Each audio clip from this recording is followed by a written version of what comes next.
Hello student, इस video में हम आपके लिए लेकर आए हैं, अगर आप एनएमएस या एनटीएससी की तैयारी कर रहे हैं तो उसके लिए कुछ महत्वपूर्ण क्वेश्चन हैं जो आपको साइंस सब्जेक्ट में काम में आएंगे। तो चलिए इनको शुरू करते हैं।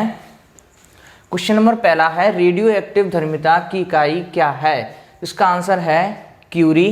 नेक्स्ट क्वेश्चन है अपना, ज्योति तीव्रता का मात्रक क्या है? इसका आंसर है आपका कैंडला। क्वेश्चन नंबर 3 है, मात्रकों की अंतर्राष्ट्रीय पद्धति कब लागू की गई? तो इसका आंसर है हमारा 1971।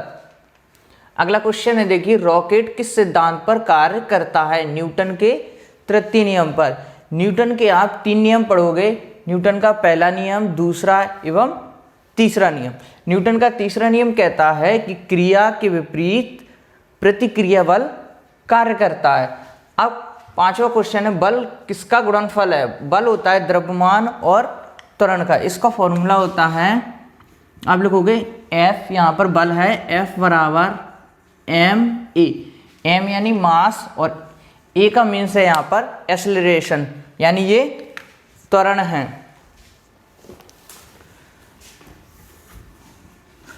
आगे देखिए, पानी से भरी डांट लगी बोतल जमने पर टूट जाएगी, क्योंकि क्या होगा? जब कोई भी पानी से भरी बोतल या कुछ भी बोतल होती है तो वो जमती है, तो जमने के कारण क्या होता है? उसका आयतन बढ़ जाता है। जैसे आपने देखा होगा, जब भी आप पेप्सी पीते हो तो ऐसी ये बोतल होती है, वो लगभग यहाँ तक भरी होती है। तो इसका कारण यही है कि जब वो जमेंगी तो उसका आयतन हो सकता है यहाँ तक आ जाए। अगर वो यहाँ तक भरी होंगी तो क्या होगा? इसके कारण वो फट जाएंगी।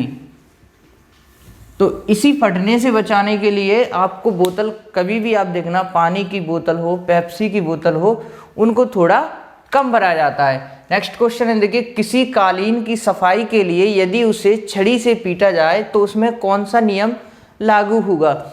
उसमें गति का पहला नियम लागू होगा, क्योंकि गति का पहला नियम कहता है अगर कोई वस्तु स्थिर अवस्था में है तो वह स्थिर रहेगी, अगर कोई वस्तु गतिमान अवस्था में है तो वह गतिमान रहेगी, जब तक कि उस पर कोई बाहरी बल कार्य ना करे।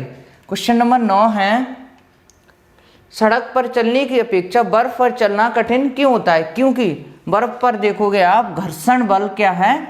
कम होता है, और सड़क पर आपका घर्षण बल ज़्यादा होता है। आगे देखोगे आप, घर्षण आप जानते होगे, घर्षण यानी जैसे ये सतह है तो ये खुरदरा, घर्षण का मीन्स होता है खुरदरापन, और घर्षण कम है यानी वो सतह कैसी है? चिकनी, तो उस पर हमें चलने में कठिनाई होगी।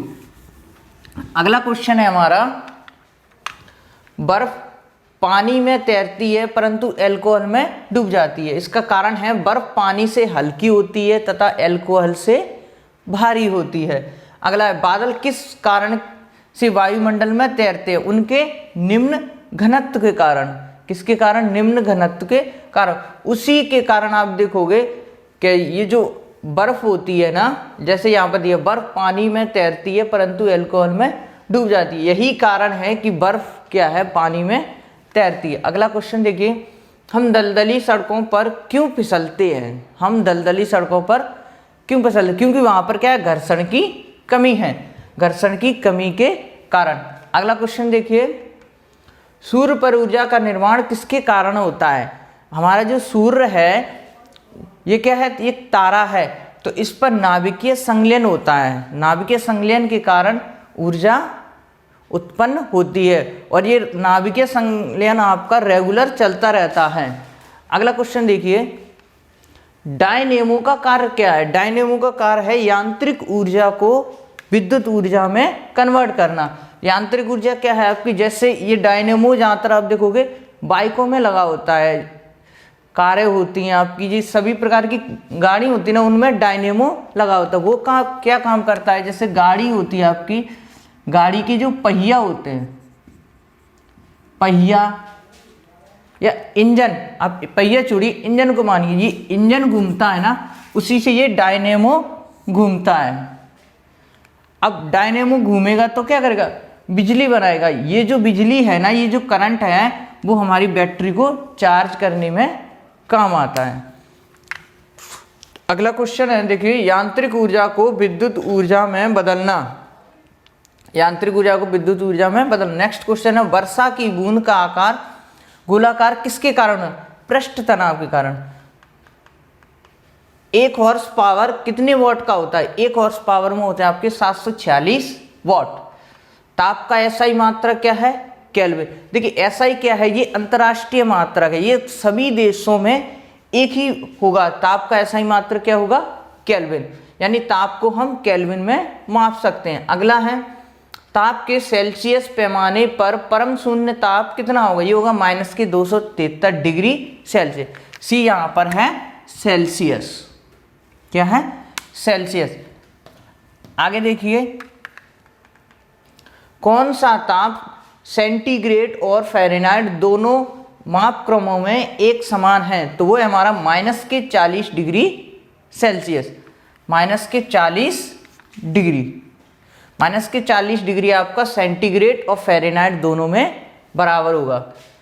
मानव शरीर का सामान्य ताप कितना होता है? मानव शरीर का सामान्य हमारा शरीर का ताप है वो होता है 98 फ़ारेनहाइट या 37 डिग्री सेल्सियस या 36.9 डिग्री सेल्सियस।